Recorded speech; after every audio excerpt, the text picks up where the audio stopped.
एक और बड़ी खबर, बिहार के मुख्यमंत्री नीतीश कुमार ने पूर्णिया में एनडीए उम्मीदवार संतोष कुशवाहा के लिए चुनावी सभा को संबोधित किया।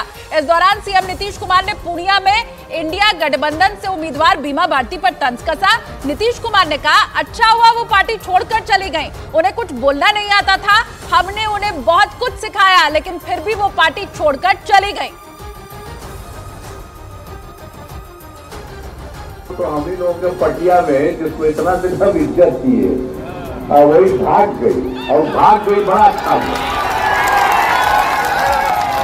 रोज आती थी, कहती थी कि हमको मंत्री बनाइए, हम कहना मंत्री बनाइए, इतलेसी सिंह को बनना है, पहले से है, हम नहीं बनाएंगे, ये सब बात नहीं है, चली गई, अच्छा हुआ। अब जिसको इतना इज्जत किया, पहले भी बनाए, आप पहले कुछ बोल नहीं पाती थी, उसको सिखाए, तब जाकर के बोलना भी शुरू किया, और तब जाकर के इस सबका आजकल हालत हुआ, अब कैंडिडेट हो गई। तो अच्छा ही ऐसे लोग हैं जिनका कोई काम नहीं है, और जो अपने हित में ही सब लोग सोचे तो सोचते रहे, हमको क्या मतलब है। माना जा रहा है कि आरजेडी ने बीमा भारती को पूर्णिया से इसलिए टिकट दी क्योंकि उन्हें टिकट देकर वो पूर्णिया के मुस्लिम और यादव मतदाताओं के अलावा ओबीसी समुदाय को भी अपने पाले में करना चाहती थी। क्योंकि पूर्णिया से आरजेडी प्रत्याशी बीमा भारती गंगोता जाति से आती और इस जाति को ओबीसी समुदाय के तहत रखा गया है। यानी बीमा भारती के जरिए आरजेडी ने मुस्लिम, यादव और ओबीसी समुदाय तीनों को आरजेडी की तरफ लाने की कोशिश की। इसके अलावा 5 बार विधायक रही बीमा भारती को महिला मतदाताओं का भी वोट मिलने की उम्मीद थी। लेकिन पप्पू यादव ने पूर्णिया से निर्दलीय चुनाव लड़ने का फैसला करके आरजेडी का बना बनाया खेल बिगाड़ दिया। क्योंकि कहा जा रहा है कि अगर वो वोट काटेंगे तो आरजेडी के वोट काटेंगे, और इसीलिए तेजस्वी यादव ने पूर्णिया के लोगों को आगाह किया कि अगर वो विपक्षी गठबंधन को वोट नहीं करेंगे तो इसका फायदा अपने आप बीजेपी को हो जाएगा। यानी पप्पू यादव पूर्णिया में आरजेडी के लिए ऐसी परेशानी बन गए जिसे दूर करना आरजेडी के लिए मुश्किल हो गया। इसी पूर्णिया में एक रैली के दौरान बिहार के मुख्यमंत्री नीतीश कुमार ने बीमा भारती के ऊपर जमकर जबानी तीर चलाए। उन्होंने बीमा भारती के जेडीयू छोड़कर जाने का जिक्र किया और इसे पार्टी के लिए अच्छा बता दिया। हालांकि उन्होंने एक बार भी मंच से आरजेडी उम्मीदवार बीमा भारती का नाम नहीं लिया, लेकिन नीतीश कुमार ने जो भी कहा उससे यह साफ था कि उनके निशाने पर बीमा भारती ही थी। चली गई, अच्छा हुआ। आप जिसको इतना इज्जत किया, पहले भी बनाए, आप पहले कुछ बोल नहीं पाती थी, उसको सिखाए। नीतीश कुमार ने बीमा भारती पर यह तंज पूर्णिया में एक रैली में कसा। वो वहां एनडीए उम्मीदवार संतोष कुशवाहा के समर्थन में रैली करने पूर्णिया पहुंचे। उसी दौरान उन्होंने अपने भाषण में यह दावा किया कि मंत्री नहीं बनाए जाने की वजह से बीमा भारती जेडीयू छोड़कर आरजेडी में चली गई थी। रोज आती थी, कहती थी कि हमको मंत्री बनाइए, हम कहना मंत्री बनाइए। बीमा भारती के बाद नीतीश कुमार ने जंगल राज के बहाने एक बार फिर लालू यादव पर निशाना साधा। उन्होंने विकास का हवाला देते हुए लोगों से एनडीए के उम्मीदवार संतोष कुशवाहा को वोट देने की अपील की।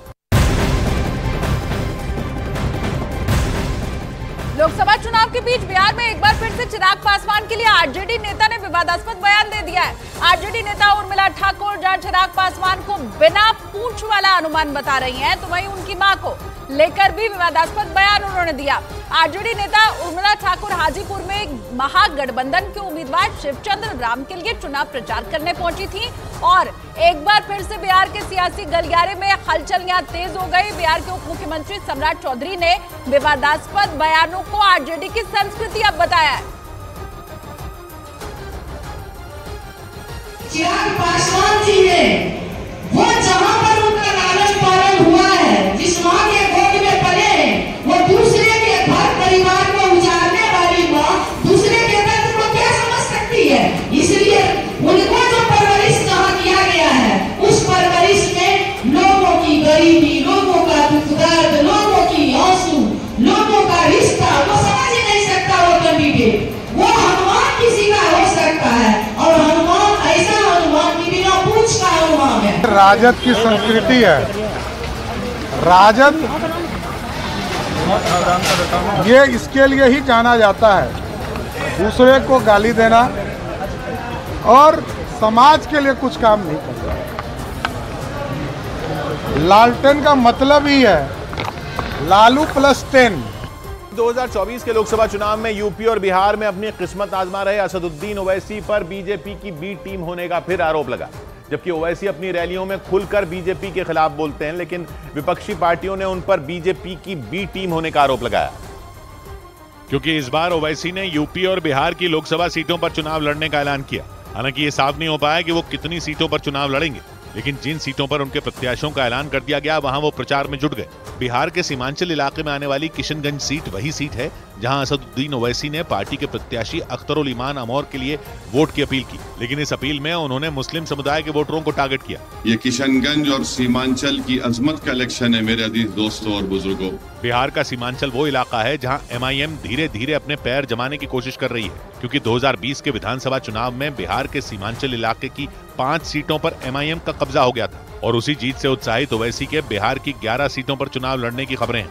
किशनगंज से अख्तरुल ईमान अमौर का नाम तो उसने फरवरी में ही बता दिया था। किशनगंज और पूर्णिया जैसी सीमांचल की लोकसभा सीटों पर 26 अप्रैल को मतदान होगा। खबर है कि ओवैसी की पार्टी सीमांचल की सीटों के अलावा बक्सर और काराकाट जैसी सीटों पर भी प्रत्याशी उतार सकती है। वैसे बिहार की 4 सीटों पर पहले चरण में मतदान हो चुका है और 5 सीटों पर दूसरे चरण में मतदान होगा। मतलब इन सीटों पर ओवैसी उम्मीदवार नहीं खड़ा कर पाएंगे, लेकिन बिहार की 31 सीटों पर अब भी उनके पास चांस है।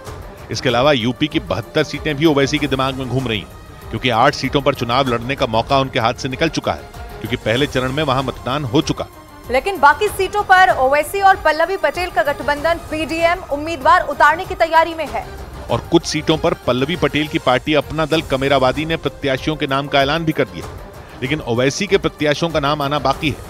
लेकिन जैसे उनके तेवर हैं और जिस तरह से उन्होंने उत्तर प्रदेश में पीडीएम यानी पिछड़ा दलित और मुसलमान गठबंधन बनाया है, वो विपक्षी पार्टियों के निशाने पर है। क्योंकि उन्होंने आरोप लगाया कि ओवैसी के यूपी या बिहार में चुनाव लड़ने से बीजेपी का नुकसान नहीं होगा, क्योंकि विपक्षी पार्टियों के मुताबिक ओवैसी की पार्टी का टारगेट पिछड़ा दलित और मुसलमान मतदाता है, यानी वो मतदाता जिनके दम पर यूपी में समाजवादी पार्टी और कांग्रेस और बिहार में आरजेडी और कांग्रेस बीजेपी को टक्कर देने की कोशिश कर रहे हैं। ओवैसी ने पीडीएम गठबंधन बनाकर उन्हीं मतदाताओं को अपने पाले में लाने की कोशिश की और इसीलिए विपक्षी पार्टियों ने आरोप लगाया कि ओवैसी बीजेपी की बी टीम की तरह काम कर रहे हैं।